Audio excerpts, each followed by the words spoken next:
The Byte Show is listener supported at thebyteshow.com. The Byte Show is sponsored by Deep Cello Coffee, perhaps the best coffee on this or any other planet.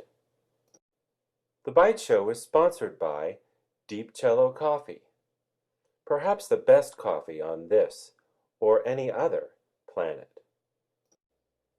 The Byte Show is listener supported.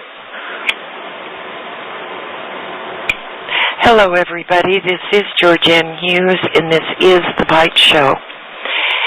And tonight we are going to enter part 15 of Cosmic War with our one and only Joseph P. Farrell. Dr. Farrell is a brilliant and gifted researcher and author. He's authored many books. And, golly, Joseph, you've got your plate full. Yeah, I do. I sure do. Yes. And also, we'd like to extend a warm hello to the Soviet Union. Russia, the Soviet Union's not anymore. Well, Russia. Yeah. Yeah. Yes, Russia. They are large fans of Dr. Farrell's writings, and we're going to start tonight by sort of the Planet X idea. The Earth, says one paleontologist in perfect and elegant Portuguese, faced this threat before, and all life was nearly exterminated. The rogue threat is a killer asteroid. Right. Now, Joseph, how realistic is this happening? Would this be to happening again? Well, that's a good question, and just to kind of give folks an idea of where you're coming from with that, you're citing the very beginning of the Cosmic War, where I have this kind of fictional scenario. Yes. Of the various world powers being confronted with the reality of an asteroid possibly striking the Earth. And the thinking is, the reason I get into that scenario is because if you have watched TV lately, in the last 5 to 6 years, the Discovery Channel, the History Channel, the Learning Channel, and so on and so forth have had these programs about killer asteroids hitting the Earth, okay? Yes. And the basic standard theory within academia is that approximately 65 million years ago, there was such an event, a large asteroid hit the Earth, and as a result of throwing up all that dust and energy and so on and so forth, the dinosaurs were wiped out and the climate of the Earth changed, and then we have the rise of the mammals and so on and so forth. Okay? And there is a school of thought in contemporary academics that this is something that, given all the junk floating in outer space, that eventually a similar event could happen again, all right? Now, I have my suspicions that this is, in a certain sense, but a ploy that is being created to weaponize outer space for other reasons. Follow me? Yes. The other reasons being that there are certain groups down here that suspect that we have relatives out there that aren't too nice and may be coming back, to put it as bluntly as possible. Oh, my. And, we'd better have the means to defend ourselves, and the way to do that, of course, if you can blow up asteroids with weapons that you put into outer space, well, then you can pretty well take care of anybody that may be coming along. And I think there's another possible agenda as well, and that is to place essentially a weapon that is capable of blowing up a planetoid is also something that you can use to strike anywhere on the surface of the Earth, too. So in other words, I think some of this is just basically a ploy to allow certain people to put weapons in outer space, or to justify the fact that they already have, which is probably the case, which is probably the case. Now, there is another school of thought that there is a so-called Planet X out there. Sitchin calls it Nibiru. Yes. And I want to deal specifically with Sitchin's scenario, because I've said many times that I'm not a Sitchinite, that I have some problems with many aspects of the scenario that he constructs in his books. Well, one of the main themes of his book is precisely this Planet X, or Planet Nibiru, which he says, you know, passes through the solar system every 3,600 years or so. Mm-hmm. And quite simply, my problem with his version of this theory is that the physical mechanics simply does not work. Yeah. If something like that were truly a hidden or lost planet in the solar system, we would see some sort of signatures in the orbits of the planets that we do not, in my opinion, see. All right. Okay. So I want to be very clear that when I entertain thoughts or notions of Planet X or something of that nature possibly striking the Earth, I am not talking about Zecharia Sitchin's scenario or his version of it. So, but a good question nonetheless, because it gets us into the whole idea of really why there is this push to put weapons powerful enough to defend the Earth from a possible asteroid strike. Yes. And the reason I mention all of this is because in my books I've mentioned repeatedly a physical, astronomical thing called the Roche limit, R-O-C-H-E.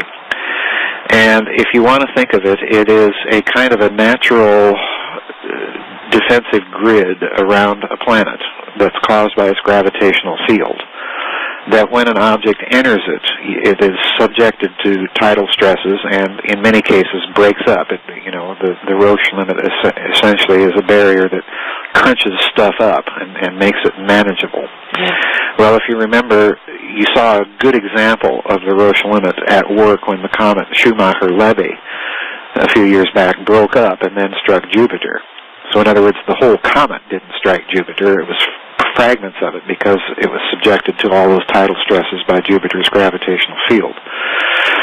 So, I have my doubts about killer asteroids and so on and so forth for that reason as well.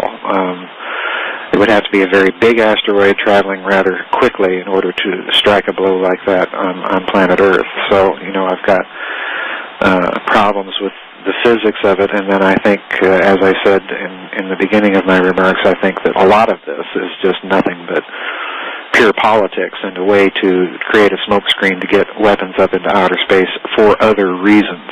Yes, for other reasons. Yes. Yeah. Well, Bode's law. Bode. Bode's law.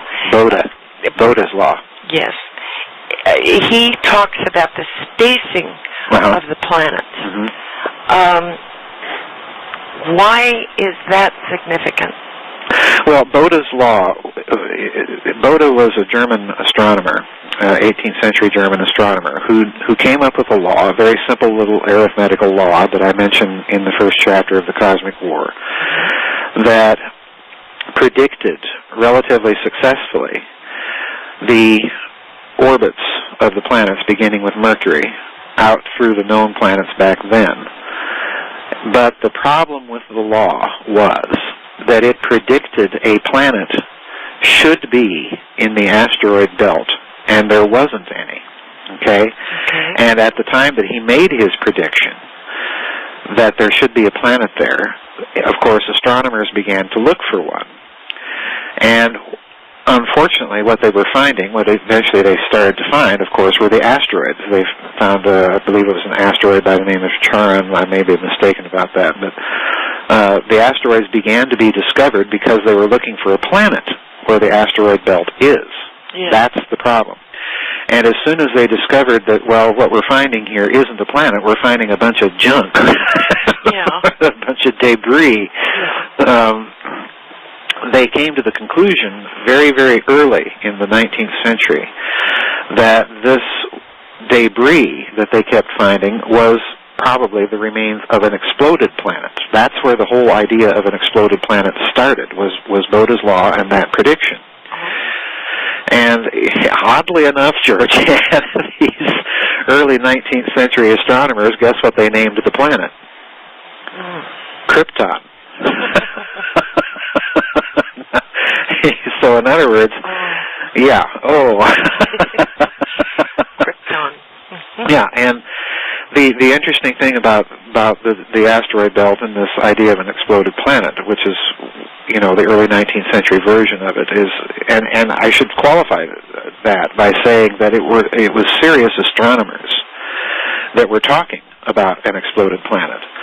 So in other words, you know, this wasn't sort of 19th century New Age nonsense going on. These were very serious astronomers trying to figure out, well, why, you know, did this astronomical law successfully make a prediction, and all we find is a bunch of junk and no planet? Well, they came to the conclusion that there was a planet, and for some reason it blew up. Now, it should be noted that there's a lot of asteroids, and they're solid.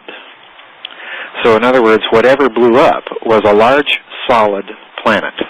That's the key. Oh. Well, Van Flandern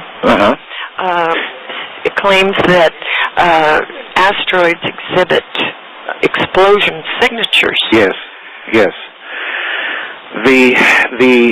Let me give a bit of background. Dr. Thomas Van Flandern was the modern astronomer in the 20th century that revived the exploded planet hypothesis for a number of reasons. The first and most important was he was trying to explain the origin of comets, because the standard theory, which if you study astronomy for the origin of comets, and to me this is a gas. I mean, this this makes no sense whatsoever, but this is actually the standard theory, that way out beyond the orbit of Pluto there is a belt of space junk that is called the Oort cloud, all right? Yeah. And astronomy, this is actually the standard view in astronomy, incidentally. So in order to explain the origin and wildly erratic eccentric orbits of comets, astronomers have come up with this idea of the Oort cloud, which is this belt of space junk out beyond the orbit of Pluto, to explain the origin of comets. And this, what they say is the cause of it is, occasionally a passing star will, by virtue of its gravitational field, kick a bunch of this debris into these wildly eccentric orbits that we see comets possess, okay? Yeah. Well, you know, stars don't just wander around and kick debris into wild orbits. This is kind of my basic problem with the whole theory, you know. Well, it turned out that Dr. Van Flandern, a very serious astronomer at the U.S. Naval Observatory, had the same problem. The physics just doesn't work. So he revived the idea of the exploded planet hypothesis to explain why comets even exist and have these wild, long, elliptical, erratic orbits, okay? And he plugged a bunch of cometary orbits into a mathematical calculating program and ran it backwards to figure out if, in fact, these orbits would come from a common place of an exploded planet in the asteroid belt. And lo and behold, the results fell out statistically that, yes, there were two essential times that a planet may have exploded that kicked a bunch of this debris into cometary orbits, and that was 65 million years ago, and then about 3.2 million years ago, and then all harmonics thereof, okay? Okay. And, you know, I get into some of the other reasons that he had for those two dates in the book, but in answer to the asteroid question then, if you look at some of the asteroids, which he did, he notes that some of these asteroids are diamond possessing. They possess diamonds in them. And this is an interesting thing because, of course, diamonds are only produced under tremendous heat and tremendous pressure. Yes. Okay? And the only way on Earth that you get diamonds is simply because of the large mass of the Earth. In other words, if there are diamonds in asteroids, then they came from a large, solid planet that blew up. Oh. Yeah, oh-ho. So this is exactly what he formulated. He wrote a book called Dark Matter, Missing Planets, and New Comets, I believe is the title of it. And he outlines, in several hundred pages, his case for the exploded planet hypothesis. And, of course, I jump off in the cosmic war there, because he, having outlined this hypothesis, then to explain the orbit of comets, which he does successfully, the next problem is, well, why did the planet blow up? Yeah. Okay. Yeah. Which is, we'd kind of like to know, since we're living on one. Yeah, it would be a handy thing to know. It would be a handy thing to know, because we certainly don't want planet Earth to blow up. Right. Well, he proposed several models to explain why the planet blew up, and the first was a nuclear fission model. Okay, in other words, basically kind of an atom bomb model of naturally radioactive materials gathering into a critical mass in the solid core of the planet and blowing up. The problem is, on a standard fission model of splitting an atom, you don't get anywhere near enough energy out of the explosion to blow up a planet. Okay? That's the first problem. So then his second model was, okay, well, that's one model. Here's another one for why the planet blew up. He posits that somehow a bunch of antimatter got collected in the core of the planet and was separated somehow from matter, but somehow it came into contact with matter, and of course an antimatter-matter reaction is a total annihilation reaction, and it caused a colossal explosion and the planet blew up. Yeah. Well, as I pointed out in the Cosmic War, the whole problem with that theory is that while antimatter does exist, I mean, they've actually created this stuff, it exists in such minute quantities vis-a-vis matter that many physicists doubt whether or not the relationship between matter in the universe and antimatter in the universe is symmetrical. In other words, they doubt whether or not there's ever going to be enough antimatter around to worry about. Okay? Uh-huh. So that's the next problem with Van Flander's model as to why this planet exploded. So when you read Van Flandern, and I take the reader in the Cosmic War on a kind of a thorough review of his book, you can kind of sense his frustration of trying to explain why in the name of sense did this thing blow up. Mm-hmm. Okay? And so finally he comes down at, you have to read him very carefully, but the final model that he comes down to is, well, if none of these models work, and you can tell he's not very happy with them, yeah.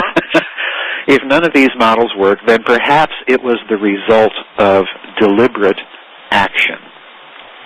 In other words, what he's telling you is that somebody had the technology to push a button and do it. Oh. In other words, he's telling you it was a result of an act of war. Wow. And that is exactly what you see in the ancient texts. Yes. Well, another thing that's interesting, Joseph, is that most comets originate from a point beyond the planetary solar system. Well, yes and no. I mean, their orbits go out wildly out beyond the solar system, but the fact is they are still part of the planetary system of the solar system. This is the problem. If you say that they originate from outside the solar system, then you're getting into the whole Oort cloud nonsense, which, again, as a model, I simply don't accept. Yeah. But, what he's saying is that the force of the explosion itself kicked these things way, way out on these long, long orbits outside of the solar system. Well, what about Mars and Xenon 129? Yeah. Okay, well, that's a Pandora's box. Yeah. Yeah.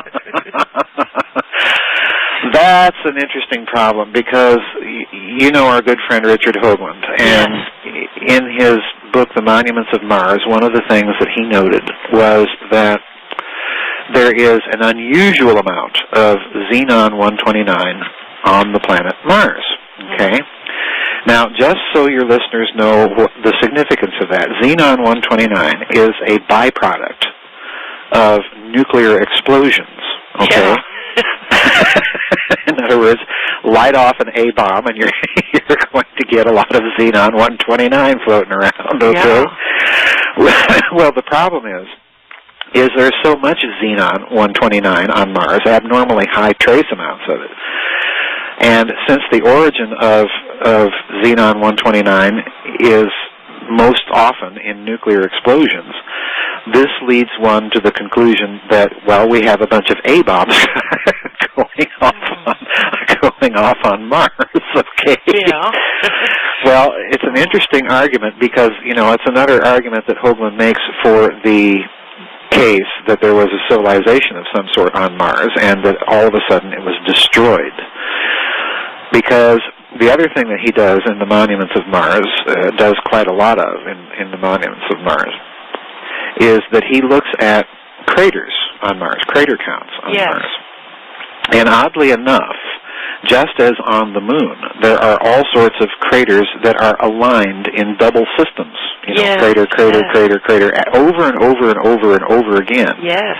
And these, incidentally, are shallow craters. Mm-hmm. And the significance of that is if you have craters created by a meteoric impact, then the crater is going to be relatively deep, right? Mm-hmm. And it's going to kick up all sorts of ejecta and so on and so forth and create these, just think of that big meteorite crater down in Arizona. Yeah. It's huge. Yes. And you can clearly see how much junk was kicked up. Well, if you light off a nuclear bomb, most often those things are if you use them in war, they're actually exploded above the target in the air. Yes. And the reason for that is the bomb itself, you want to use the explosions, the waves from the explosion to create a pattern of interference on the ground so that the wave itself is more destructive, okay? So in other words, a nuclear bomb, when it's set off, is usually set off in the atmosphere above the target. And even on the target, it doesn't make that much of a crater. So the thing that Hoagland notices in his crater counts on Mars, looking at all these weird little double craters, is that they're also shallow. Yes. Which is a signature, again, of a nuclear weapon rather than a meteoric impact. So in other words, you pile all this up, GeorgeAnn, the fact that one hemisphere of Mars was suddenly brutally concussed with this shock wave of water. Mm-hmm. The fact that you have abnormally high trace amounts of xenon-129 in Mars, yes, in its atmosphere. The fact that you have this consistent and repeated pattern of double cratering in all of these weird alignments on the surface of Mars and so on and so forth. Well, add all that together, and what he's saying, and I think would probably now agree with, is that you're looking at yet more signatures of this ancient cosmic war and the exploded planet. And I mention that shock wave of water because this is very significant in Van Flander's hypothesis. Because in his estimation, the planet that exploded was probably water-bearing, okay? Okay. And probably more massive than the Earth, just given the amount of junk, that we see in the asteroid belt. And he hints around in the book that it is this sudden shockwave of water concussing Mars and then later the Earth, that this may account for the origin of the flood. The universal earthly traditions are all over the globe that there was a big flood at some point. Well, to me, it's very interesting, GeorgeAnn, that if you look at the evidence for the flood being on a planetary scale, as most people take the biblical flood to be, if you look for evidence of the flood on a planetary scale, the planet that shows the most and best evidence for a planetary-wide flood isn't planet Earth, it's Mars. Oh, my gosh. Oh, my gosh. Yeah. Oh. Mm-hmm. Well, in photos that I've seen of Mars, you can see what I would describe as water having had carved out Oh, yes. certain things. Oh, yes, you're absolutely right. This is something that puzzles exogeologists or, planetary geologists about Mars.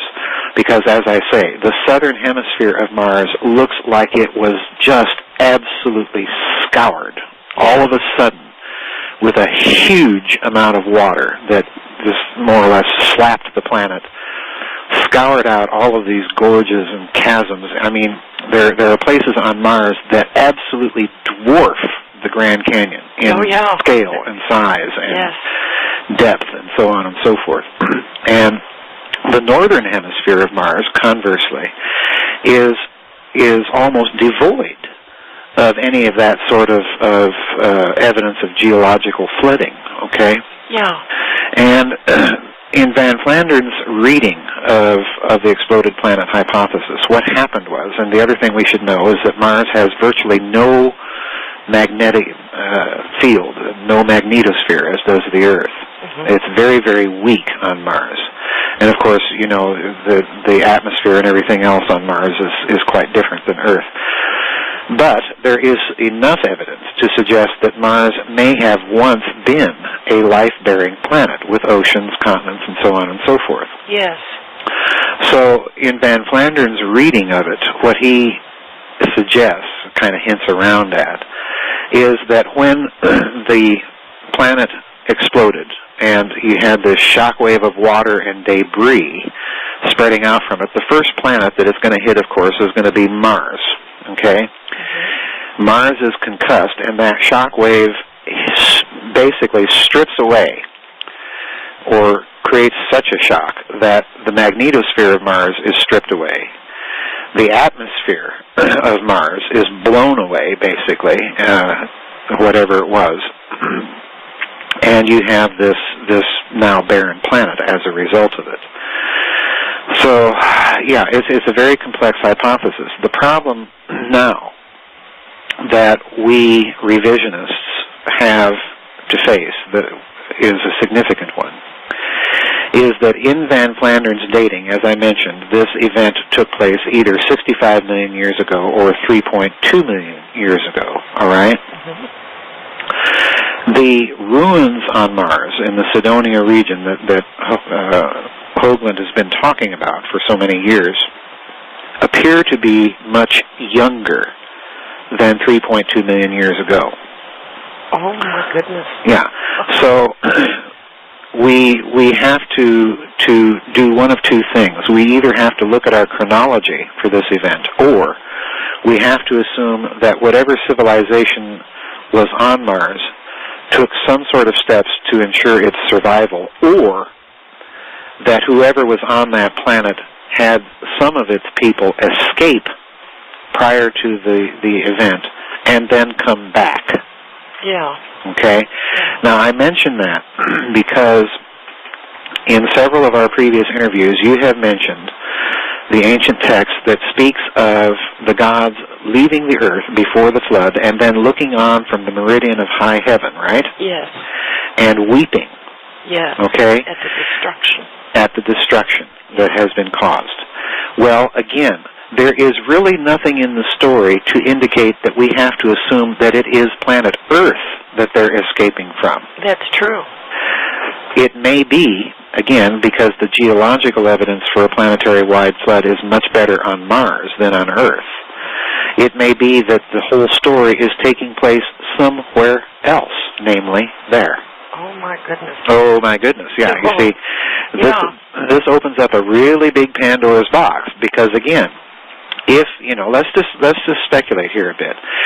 Let's assume that it's Mars that the biblical story of the flood and the Babylonian Atrahasis epic, their version of the flood story, and so on and so forth. Let's just assume that it is planet Mars on which the flood takes place.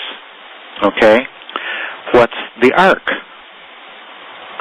Well, in a certain sense, it makes a lot more sense to assume that the Ark isn't a big boat that you've stuffed a bunch of animals into and that you have to clean up their poop. Okay? True. Let me be very blunt. True. If we're dealing with a society, if we're dealing with a civilization that has an interplanetary capability, that has that kind of science, it is also likely, if you take those ancient texts seriously again and look at all the little suggestions and clues within them, that they had a very sophisticated genetic engineering technology, it is equally possible that the Ark may have been some sort of spaceship and the samples of animals, so to speak, nothing but DNA cultures, collections, okay? Which makes a lot more sense, and it's a lot easier to store, you know, if you can clone something. Yeah. Okay? Now, the reason I suggest that scenario is, if you'll recall in the Cosmic War, I mentioned certain Native American Indian traditions. And incidentally, the Dogon tribe in Africa and the Zulus in Africa are adamant that they don't come from this planet. Yes. They come from an island across the sea. And again, if you know how to decode the text, oftentimes those ancient texts will call deep space the ocean. Yeah. Or the sea, or the abyss, or the primeval waters, or what have you. That's their name for outer space. Okay? Yeah, yeah. And what are islands? Well, they're planets. Yes. You know, they're little spots of land in the midst of a vast ocean, right? You see, so in other words, learn how to decode the text, and if you decode them in that way, then what they're talking about is, so to speak, an interplanetary exodus, you know, if I can be blunt, of survivors that may have come from there to here. Well, it makes sense. It really does. Especially the part of carrying DNA of animals and not having to clean up the poop and feed them. Exactly. To carry food for animals would be... the biblical story and the other stories are telling you something very significant. But it's important not to take it too literally, you know, and get visions of big boats with, you know, covered in pitch and all sorts of animals crammed into it. Yeah. You know, it's telling you something very significant. It's telling you, number one, there was an elite at work that saw catastrophe coming and took steps to ensure the survival of life. Yes. Okay? But if you look at it in that way, that's all it need to tell you. And if you compare it, more importantly, to other cultures' versions of the flood, they're saying essentially the same thing. But again, like I have said so many times before in these interviews, these stories are they're deliberately designed, in my opinion, to operate on a multiplicity of levels. Yes. To indicate, number one, there was a flood on Earth, and probably we got a bunch of people into a boat just to survive. Okay, sure, that's the prosaic level at which we understand the story. Yes. But at a much deeper level, when you go back to the fact that in these ancient texts, their word for space, outer space, is the abyss, is primeval waters, is the ocean, is the deep sea, and so on and so forth, then looked at in that way, you are dealing with a story of cosmic war and resulting catastrophe, and they did something to ensure their survival. That's what you're looking at. Yeah. Well, you know, the gods. We have throwing thunderbolts around. Yes. You know. Oh, I know where you're going. Yeah. The squatter man. Yes. Of the Native American Indians that's recorded in petroglyphs. Yes. Is analogous to three-dimensional plasma. Stability. Yes. Yeah. That, I'm so glad you brought that up, because that raises a whole other data set of points that supports this whole cosmic war hypothesis. The fellow that you're talking about that did that, Anthony Pratt. Anthony Peratt, right. He is a world-famous plasma physicist. Now, here's the thing, folks. Oh, dear, more. Oh, yeah, oh, dear, more. This guy was studying these petroglyphs. And now, mind you, folks, we're talking about a man who published all of this in a scientific peer-reviewed journal, okay? So, in other words, we're not dealing again with some New Age fly-by-night that's channeling information from Ra, okay? Right. We're dealing with a PhD in plasma physics. Yeah. Well, he looks at these petroglyphs that you're talking about. I reproduce them in the book. Yes. And he does a three-dimensional rotation of them. In other words, he models them not as two-dimensional objects, but as a three-dimensional object around a common axis of rotation. And what do you get when you do that? You get a picture of what's called plasma pinch, okay? Okay. And I reproduce photos of some of these plasma pinches in the Cosmic War, okay? And what he says is, at some point, apparently, very, very ancient man saw massive coronal plasma displays in outer space and reproduced them in these petroglyphs, all right? Okay. Yes. Now, the really interesting thing is if you go all the way over to Mesopotamia once again, you get pictures, and I put the picture of this in the Cosmic War, of the god Ninurta, and some think it's actually the god Nergal, but whoever, and some even think it's the god Marduk, okay? Doesn't matter. Some Babylonian, Sumerian god, okay? Yes. There's a picture of him, and he's holding in his right arm, he has his right arm up above his head like he's throwing a spear, okay? Yeah. But instead of a spear, what he's holding is a depiction of the divine thunderbolt, okay? And if you look at this thunderbolt carefully and then look at the picture of the plasma pinch that I have in the Cosmic War to compare it with, lo and behold, they look almost identical. Oh, my gosh. All right? So in other words, there is an element of scientific truth, this is the point, to the artistic depiction that you see from ancient times of the gods throwing their thunderbolts.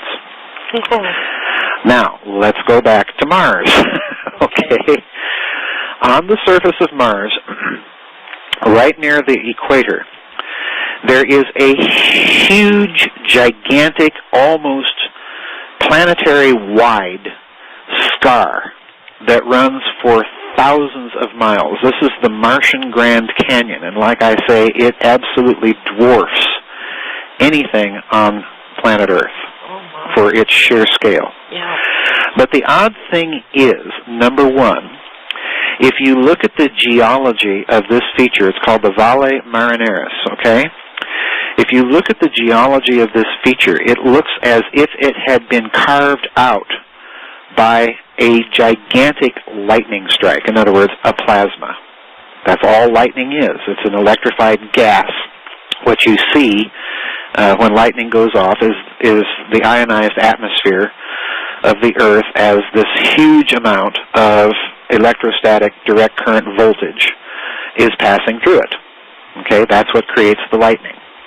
It's the atmosphere that you're seeing glowing under ionization. Well, that means that essentially in that pattern where the electricity is running, that is a plasma. Yes. Okay? That's what it does. And when lightning strikes on the surface of the Earth, every now and then you can go out and find these little things called fulgurite on the ground. When lightning strikes on planet Earth, what it does, the lightning is actually rotating. It's spinning. The electrical current is spinning, okay? And when it impacts with the Earth, it creates a little whirl in the surface of the Earth. And if you look at the Valle Marineris, there's actually a rill on the moon called the Hughes rill, where instead of being carved by water or running liquid of some sort, you can look at it and clearly see that this is the result of massive, massive lightning strikes. So in other words, again, the science is confirming what the ancient texts are telling you. Well, do these lightning strikes have anything to do with like a coronal mass ejection? They can, yes. They can, because let's go back to what we discussed in the previous section about the templates and longitudinal pulses and so on, and pulsars. Remember that? Yes. Okay.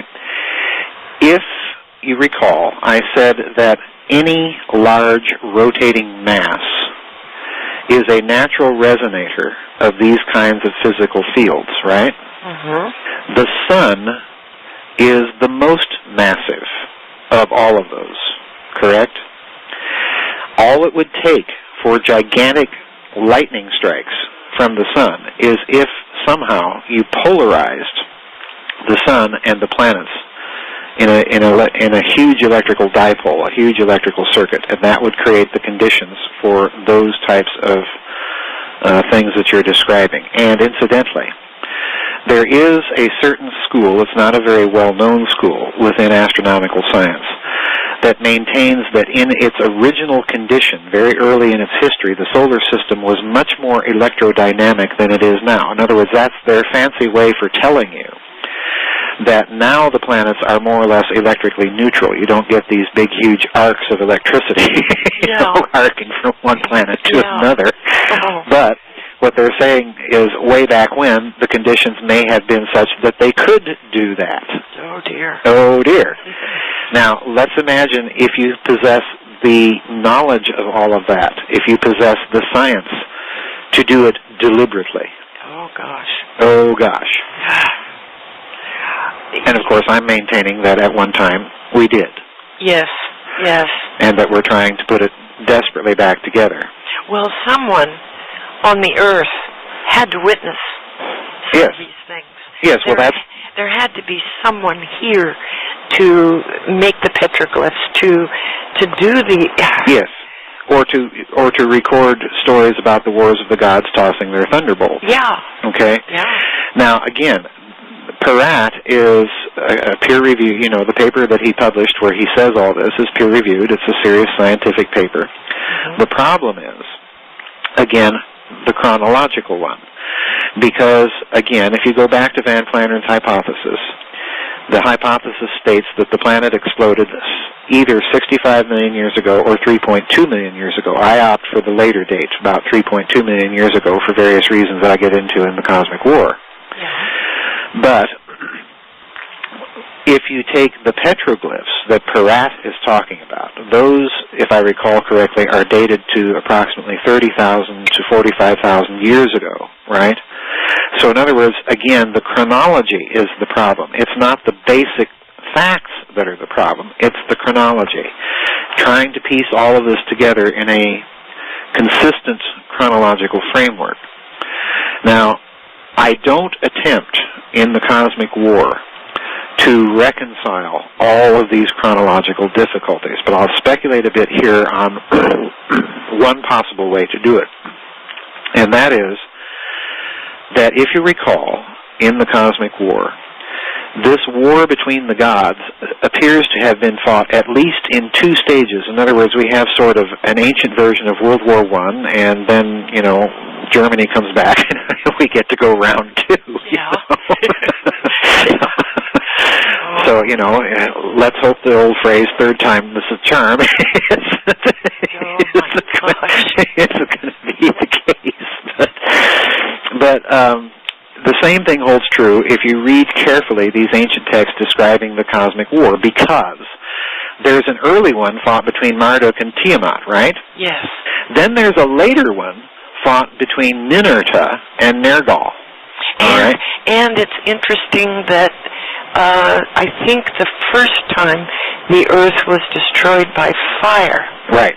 Yeah. Right. So, the problem I see, or the way I will speculate now as a possible way to reconcile some of these chronological difficulties, is I've always maintained, and I do so at the very beginning in the introduction to the Cosmic War, that these two factions, whatever they were, that fought those wars, that they have more or less continued to fight them underground since then. So So in other words, what we may be looking at with some of those petroglyphs is the ongoing conflict, so to speak, between them.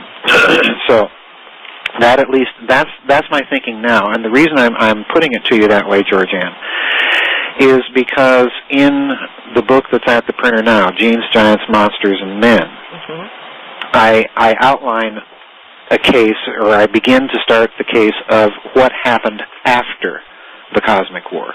What were the surviving elites up to? And again, you know, we know part of the story from Babylon's Banksters of what some of them were up to. Oh my gosh! But you know, I'm trying to fill in the blanks. In other words, in Genes, Giants, Monsters, and Men, to a certain extent, as to what were the first steps that these surviving elites took after this war. So, in other words, I'm continuing the story, and it's part of my model as I continue this story to assume that you have essentially two surviving ideologies, the good one and the bad one. Yeah. Okay? The good one wants to bring humanity up from the dust and rubble of that war back to a state of harmonious development and a similar state of civilized development and infrastructure and so on. Okay? The bad one wants to get back to that level of civilization too, solely for the purpose of reconstructing all of those destructive technologies and being able to lord it over everybody else. Yeah, kind of like a military-industrial complex. Yeah, the Mesopotamian military-industrial complex. That's precisely what we're dealing with. Okay. Oh my gosh. In other words, you know, if you think of the Apocalypse of St. John, you know, the great whore Babylon the Great has fallen, and everybody weeps because they're not able to trade with her anymore. Yada yada yada. Well, to me, that is a system. Oh yes. It is a system of thinking, it is a system of culture, it is a system of science, and it's, most importantly, all of this technology, okay? Yeah. That's what the conflict is between, are these two brotherhoods. And I put it that way because, again, if you go to occult tradition, if you go to esoteric tradition, over and over and over and over, the further back you go, the more you hear about the Brotherhood of Light and the Brotherhood of Darkness. Oh, yes. Or the Society or Secret Society of Agartha and then Shambhala. You know, whatever you want to call it, it is there in almost every version of occult or esoterica that you can think of, from the Hindu all the way to the medieval Western, okay? Yes. And I think, again, that what they're trying to tell us is something very significant, that you had both tendencies survived that cosmic war. Both tendencies had elites that represented them. And most importantly, let's go to Babylon's Banksters for a moment and remember something that I said at the very beginning of that.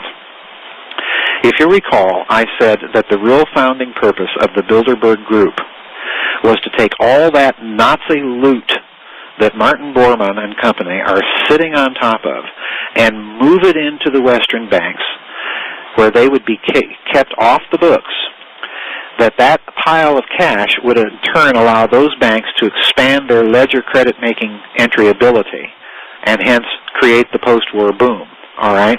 Yes. In return for which, the Nazis had all of their money laundered and could funnel it back into their projects. Follow me? Yes. That was the real purpose of the Bilderberg meetings when they started. It was to create this détente between the surviving bad elite, the Nazis, and the surviving good elite, the Anglo-American corporate people, all right? Yeah.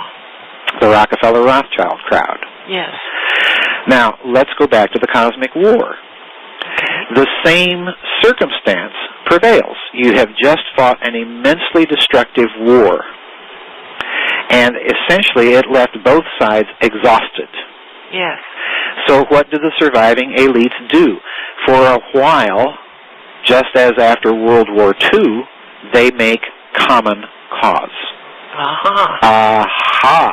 Yes. That's why the story is so muddied, Yes. both after World War II and after the Cosmic War.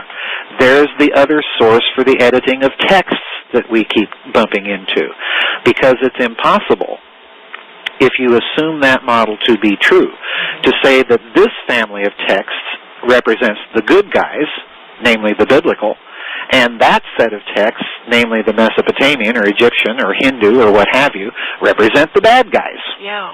Because they're all in it together. Oh my gosh, Joseph. Uh-huh. What chance does the little guy have? Well, Oh. I think a great chance, because we are witnessing more and more people waking up to the fact that all of these stories that they have been taught to believe implicitly Yes. contain problems. Yeah. The real problem for, so to speak, what you're calling the little guy, is that they don't know where to look, and they are afraid to voice the questions that they have. Because the teachers in the universities and the professors in the universities haven't a clue. And if they do have a clue, they're not going to talk about it. Oh, yeah. They'd lose their tenure. They'd lose their tenure. Yeah. And on the other hand, the rabbis and priests and pastors haven't a clue. Their job is to perpetuate the same old story and the same old answers. Yeah. Okay? So, again, I think we're looking at a huge, huge, huge, very, very old problem with these stories. And it goes back to this cosmic war and the fact that you had two tendencies survive and represent themselves in elites. Yes. That's the real origin, in my opinion, these surviving elites. These are the origin of the mystery schools. They're the origin of the ancient priesthoods. They're the origin of those secret societies that were attached to them, and so on and so forth. All of this is fallout from that cosmic war. Boy. Well, you know, even, I mean, so much of this is suppressed. Even the Christian fathers gave Yes. ancient testimony of the existence of giants. Oh, yes, they did. Augustine Yes. believed that mankind was once enormously larger and Yes. long-lived. Yes.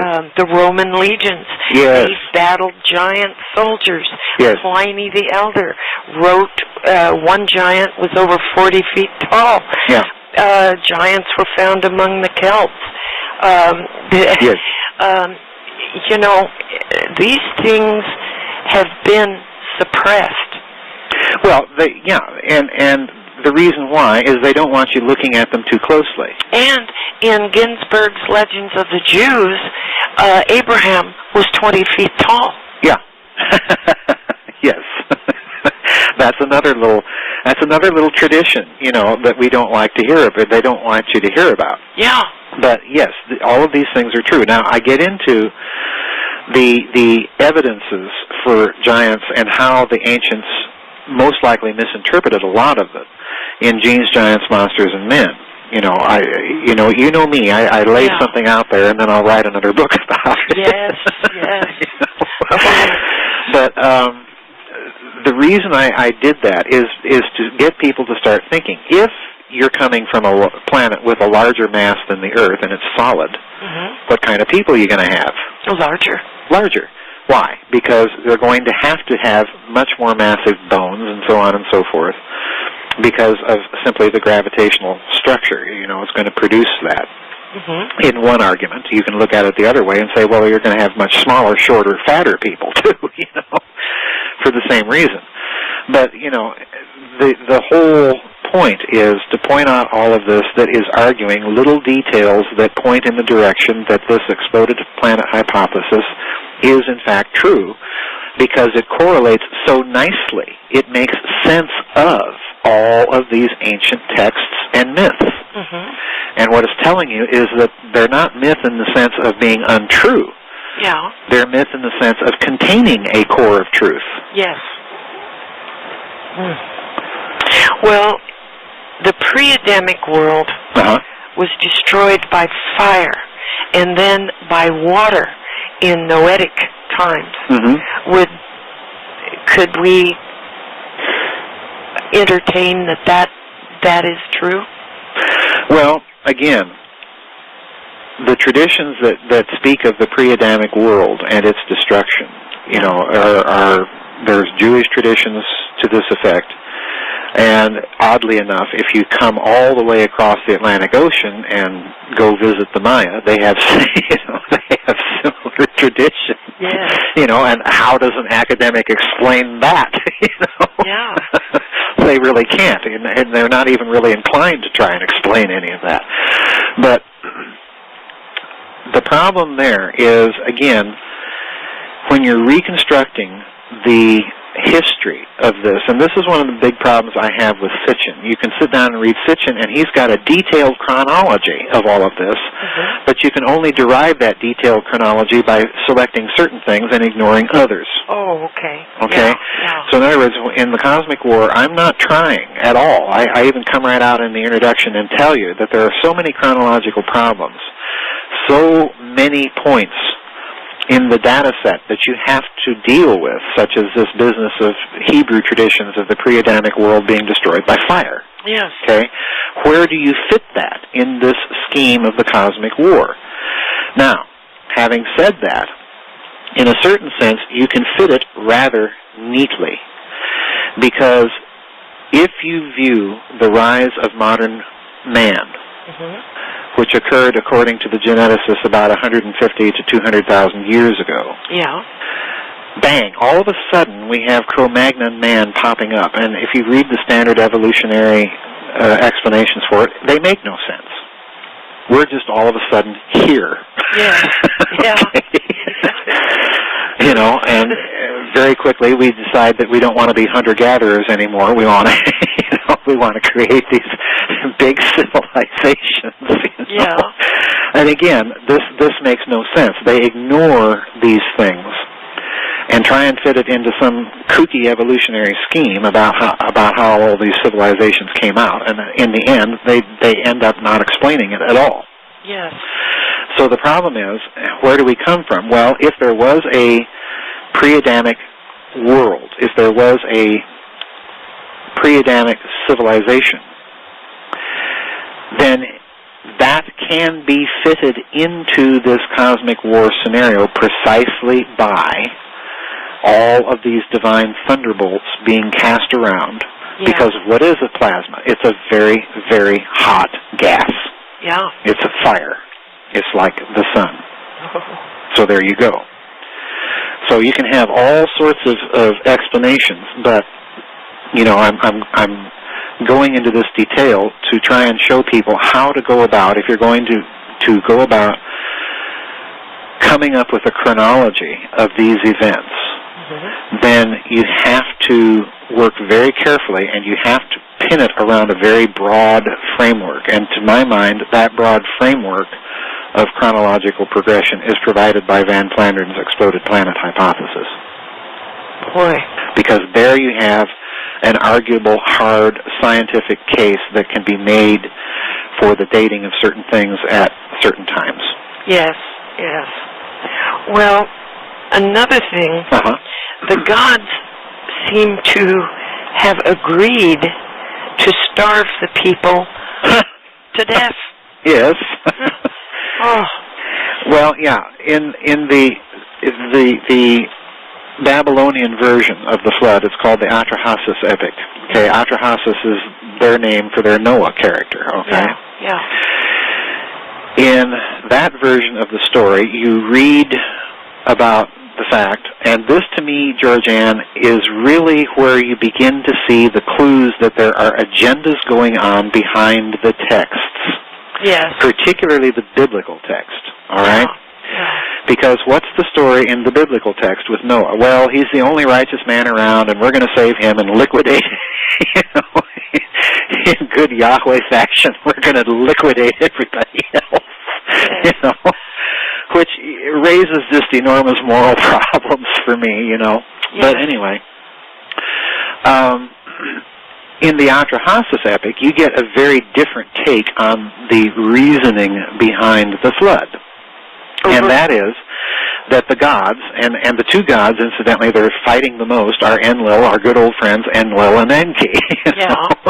The law and order guy being Enlil, kind of like a Mesopotamian Joseph Stalin. You know? Yes. Yes. And Enki, equally mischievous, kind of, you know, the god of chaos and all of this sort of stuff, you know, kind of like a Mesopotamian Adolf Hitler, you know. Oh, gosh. So you're dealing with those two gods, and they're sitting around debating, what are we going to do about man? Because in the epic, the gods complain that the noise made by their own creation, and let's remember that in those texts, they're very clear that modern man is a chimerical created creature, the offspring of some pre-existing hominid on Earth, and then a mingling with their own DNA. Yeah. Okay? Yeah. So in other words, we are a genetically engineered species according to those texts. Yeah. All right? Well, having created us as slaves to them to ease their burden of work, they'd soon discover that we are propagating like rabbits. Yeah. Okay. Yes. And you know, human libido being what human libido is. So in other words, what they're really afraid of is that there's so many of us, they're going to lose their power. That's the thing. So Enlil's first little nasty thing to get rid of us is to starve us to death. Yeah. You know, to withhold food. Well, and what are they talking about today? Exactly. Yeah. Exactly. Food you know, shortages, prices rising beyond. Yeah. Yeah. Well, it's, you know, same old. Been here before, been there, done that. Yeah.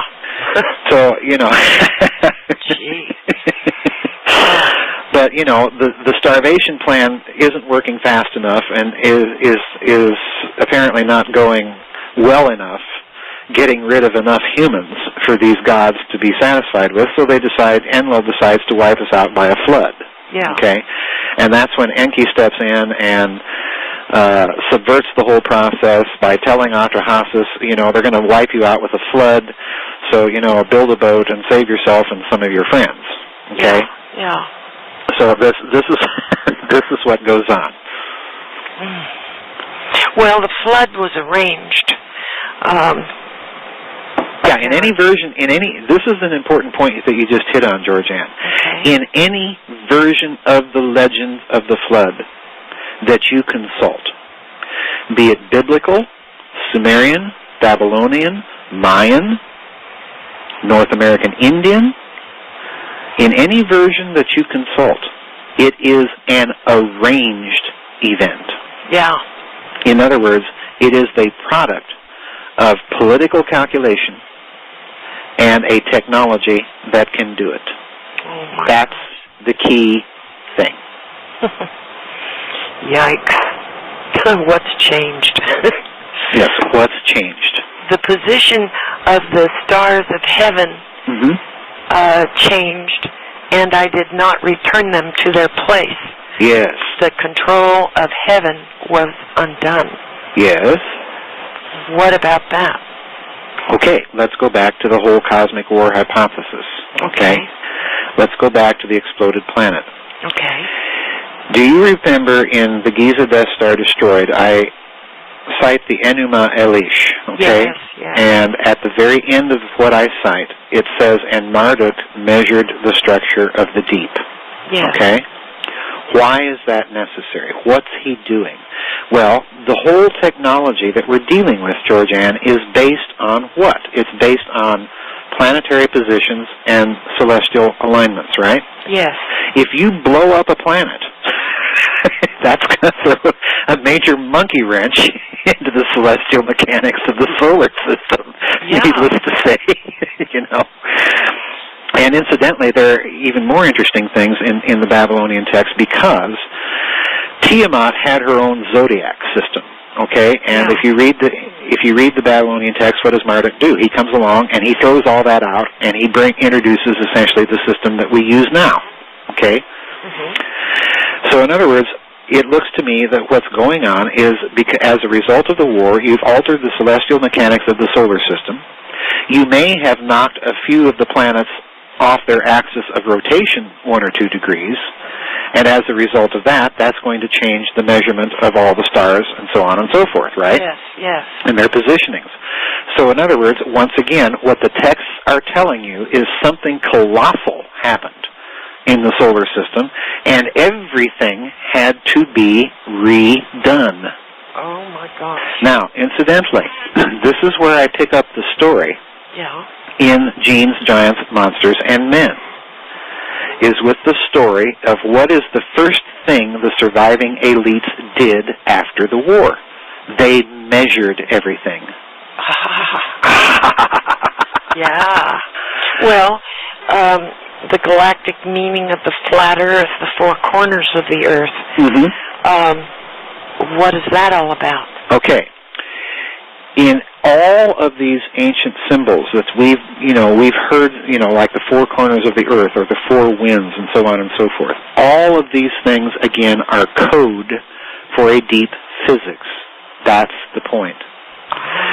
So, in other words, let's go to Hoagland's favorite thing, the circumscribed spherical tetrahedron, right? Yeah. Where you take a 4-pointed, 4-sided tetrahedron, you put it inside of a sphere, so that the points or the vertices of the tetrahedron touch the surface of the sphere, okay? Okay. What do you got? You've got 4 corners. Yeah. You've got, in other words, a little code telling you that the most fundamental platonic solid has 4 corners and that spheres rotate that structure somehow and transduce energy from it. That's what they're telling you. The same thing holds true of all rotating systems. They have all got these little tetrahedral mathematical expressions, including the galaxy. Oh, my gosh. So in other words, again, when you read in an ancient text like the Edda, the Norse myth, when you read about grinding of Hamlet's Mill, and actually that's the name of a book, a very famous book called Hamlet's Mill, by some very respected scientists. Yes. That look at ancient texts as codes for this physics. So in other words, I'm not even the one that invented it. It was a professor from Harvard or MIT, or I forget which one it was. But in other words, all of this stuff is coded physics.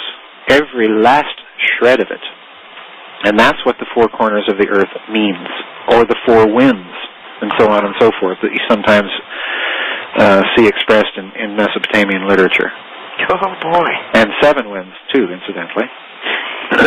Why? Why 7? Why 7? It's a tetrahedral number. Oh. Oh, there we are again. Yeah, that's true. That's true. That's right. Boy. Uh-huh. Well, these elites, they even made biological weapons, meaning scorpion men, fish men, and weather weapons, invisibility, oh gosh. Yeah, all of this stuff is being borne out by modern science. Yes. All of it. They are currently, I guess it was last year, England gave the okay for the scientists to create whatever they wanted. Yeah. Well, you knew that was going to happen. And they call them manimals. Yes, I know. I know. Gee. I know. Which is interesting. Because if you go back, there is, after Alexander the Great conquered his empire, after he died, he divided it into 4 parts. And each of his major generals took control of one of these parts. The Ptolemies took control of Egypt. The Seleucids took control of Babylon, okay? Okay. The so-called Seleucid Empire. Well, that general, in turn, turned around, and incidentally, they did the same thing in Egypt. These generals commissioned the priests of their territories to put into Greek a history of their land, of their country. Okay? In Egypt, the task fell to a fellow by the name of Manetho. This is where we get the Egyptian kings list, as a result of this official history that these generals wanted drawn up. Yes. Okay? In Babylon, the fellow's name was a priest by the name of Beresus. Okay? Mm-hmm. And he wrote a 3-volume history called the Babylonaica. All right? Yeah. Now, most of that history is lost to us. Oh, yeah. But it survives in fragments that are quoted in, of all people, Eusebius, the church historian. Oh, my goodness. Yeah, who cites them in his ecclesiastical history. So you can actually sit down and read quotations from this lost Babylonian history. All right? Mm-hmm. In that history, Beresus says precisely the same thing, that at a very, very ancient period, you had all of these chimerical creatures, including, interestingly enough, the idea that mankind himself was once a masculine androgynous creature.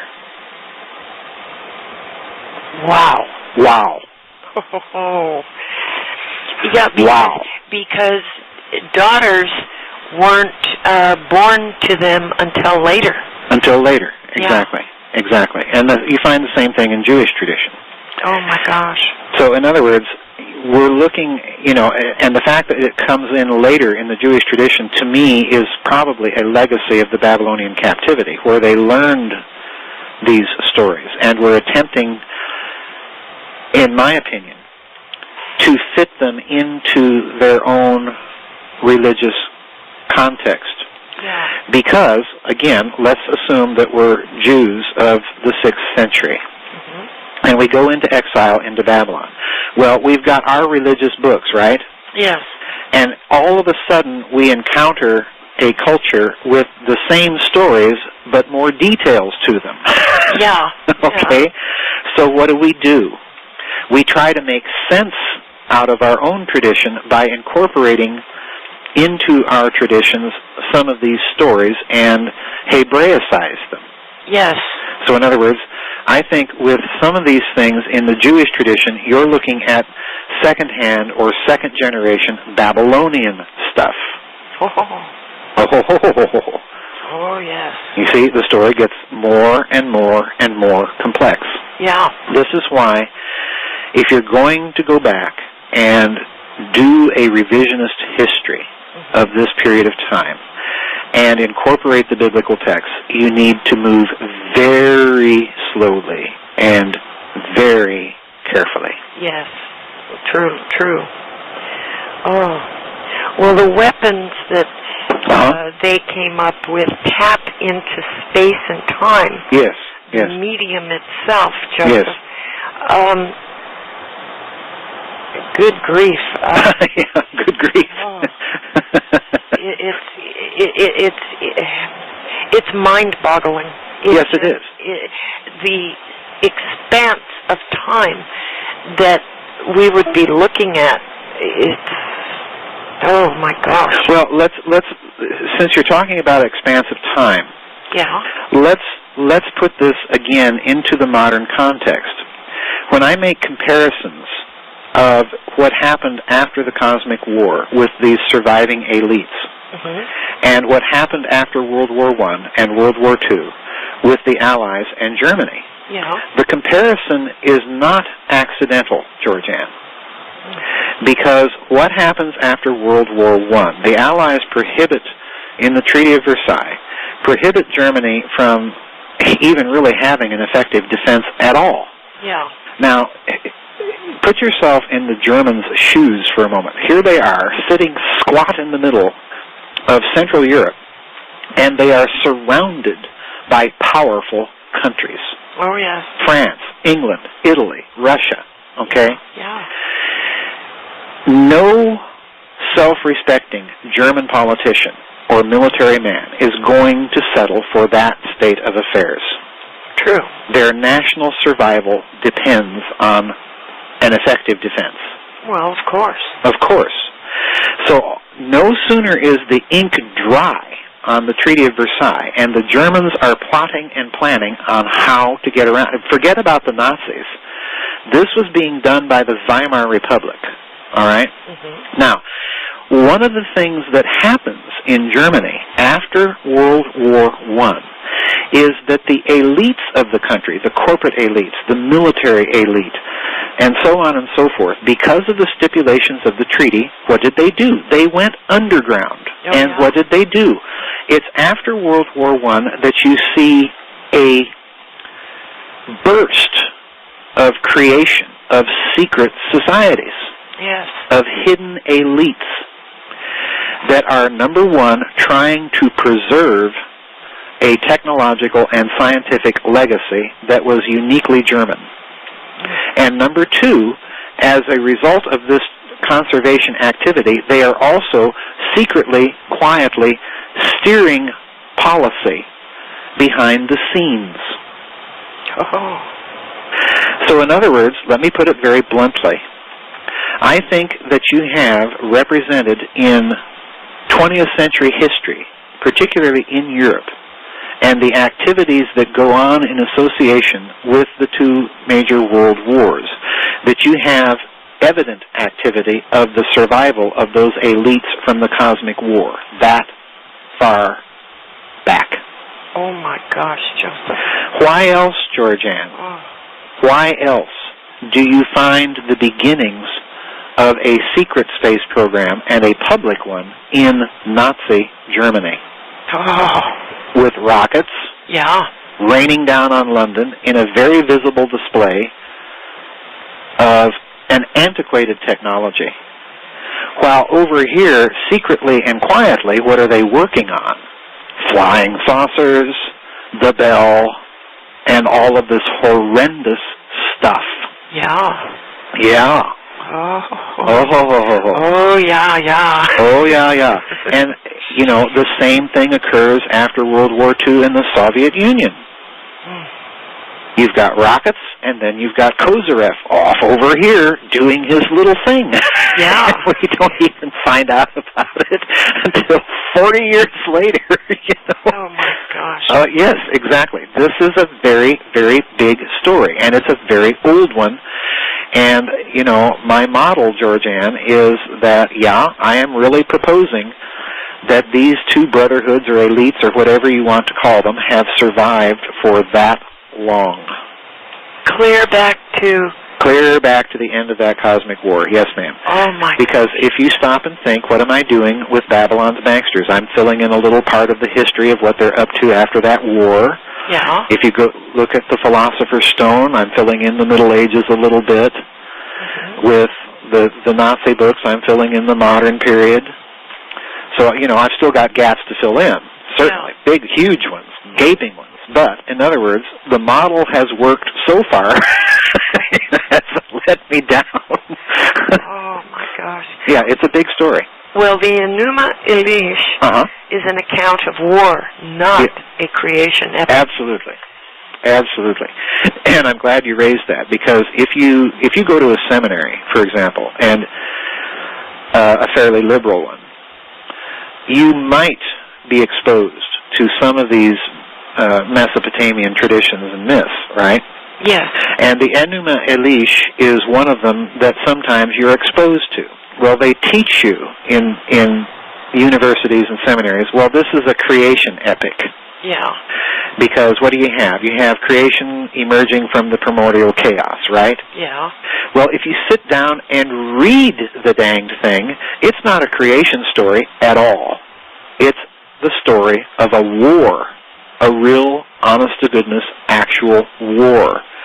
And if you read the details, particularly in the fourth tablet of the Enuma Elish, incidentally, there were 7 tablets, instead of 7 days, 7 tablets, okay?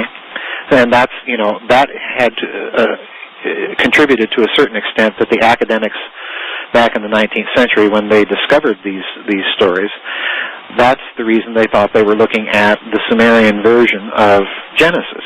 Okay? Yeah. But it has nothing whatsoever, nothing at all to do with creation.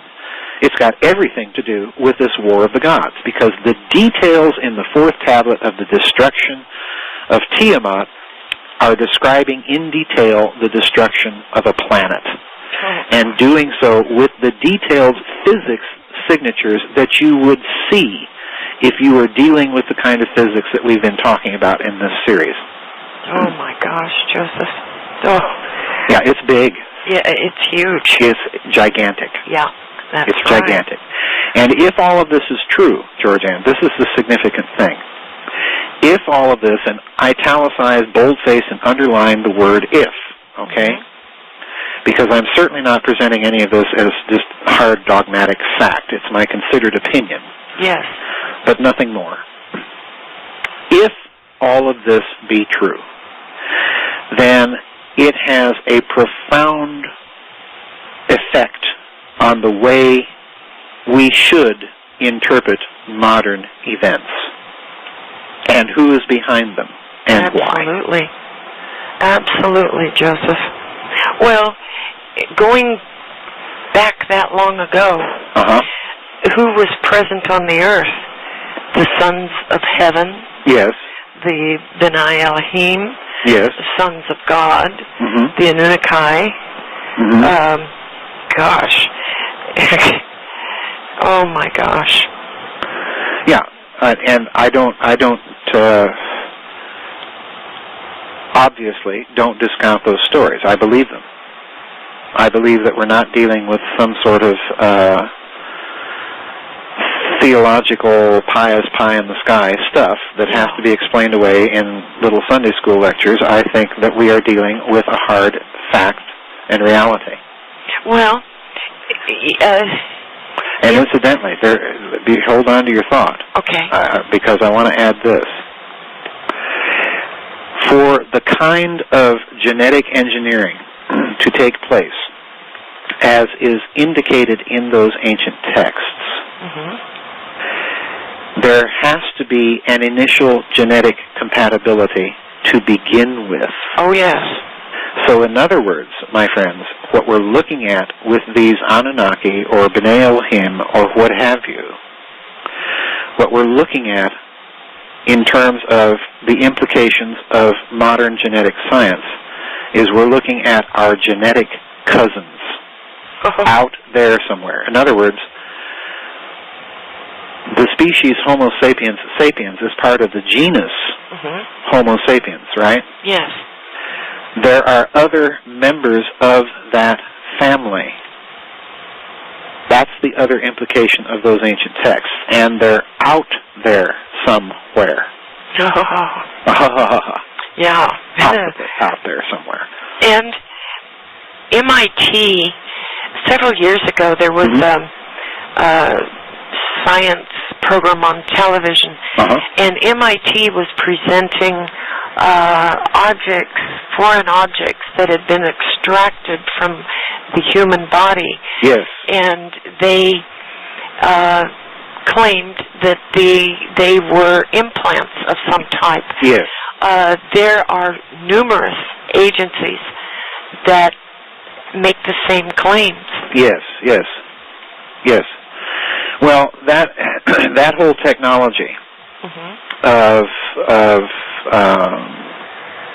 cybernetic implants and so on, is something I touch on in Genes, Giants, Monsters, and Men. We do not need E.T. to explain that technology. Absolutely do not. The technology publicly in the record goes back to the 1950s to a psychologist and a medical doctor by the name of Dr. Jose Delgado, all right? Yes. A name I'm sure you're familiar with. Yes. And, you know, in a very famous demonstration of what he could do with his implants, he stepped into a bull ring in Spain. He was a Spanish doctor. He stepped into a bull ring in Spain, and he had already implanted one of these, 1950s clunky things in the bull's brain. Yeah. And, of course, the bull charged at him. Yeah. And Delgado just stood there very calmly. He had this little remote control thing in his hand. And as the bull got closer, he simply pressed a button. And the bull stopped dead in its tracks. Oh. Just stood there. Yeah. Okay? That's with 1950s technology. Well, back then, around the same era, in mental institutions, they had implanted pleasure devices. Yes, exactly, yes. And they learned that the wearer of this kind of implant would burn out the pleasure centers of their brain. Yes. Yes. Yeah, it is possible. And, you know, these mind manipulation techniques and mind control technologies I get into in a very interesting context, incidentally, in Genes, Giants, Monsters, and Men. Because if you're familiar with it, and then you go back and look at ancient texts, particularly those claiming revelation as their authority. Yes. Okay? Some sort of special revelation. What it looks to me that you're dealing with, again, is a technique of mind manipulation, of social engineering, to be very blunt. Yeah. In the name of religion. And you're looking at, in some cases, I think, a leftover technology from that high civilization. Oh, yeah. And again, and I'm putting all of this out there as speculation, because people, particularly of religious inclination, need to be aware that if these technologies existed back then, if we're arguing and accepting this whole cosmic war, ancient civilization hypothesis, and if we accept that hypothesis as a basis for looking at things, then we have to understand that if these technologies exist, they imply massive changes in the way we look at some very familiar texts. Yes. And what's going on in them. Oh, yeah. Oh, yeah. Now, they're not too pleasant, and I leave it for people of religious inclination to figure out an apologetic response. That's not my intention in these books, is to lay out what's called a theodicy, a systematic explanation for evil and its existence and so on and so forth. I'm simply laying things out there for people's consideration. But it does raise massive, massive, massive issues for any sort of religious apologetics, be it Christian or Jewish or Muslim, what have you. Yes. Because all of those religions are, to a certain extent, affected by some of these conclusions, if they be true. Oh, Joseph, you've done it again. Listen, everybody. Joseph has a website, and on his website there is a PayPal button, and I would appreciate if the listeners would wear out that PayPal button. He needs support. He's recently moved, and please. I want to, if I can, I want to say something here. The move was, as you know, very expensive. Yes. And it's questionable how long I'll be able to sustain my writing as a result of it, but it was, as you know, necessary for my safety. But I do want to thank those people who did make donations. I received one from a lady who I won't mention, but you know who you are, that I truly, truly do thank you, but I thank all of you that made donations. I'm about a third of the way to what I needed to get through this, so I want to thank those people that brought me there to that point, because it's truly, truly, truly appreciated, and God bless you all for doing that. Well, go to the Giza-Star.com and make use of the PayPal button. This is GeorgeAnn Hughes with Joseph P. Farrell, Dr. Farrell, signing off tonight, and we hope to do many more of these exciting broadcasts. Okay. God bless everyone that's listening. Good night. Good night, everybody. The Byte Show is sponsored by Deep Cello Coffee. Perhaps the best coffee on this or any other planet. The Byte Show is listener supported at thebyteshow.com.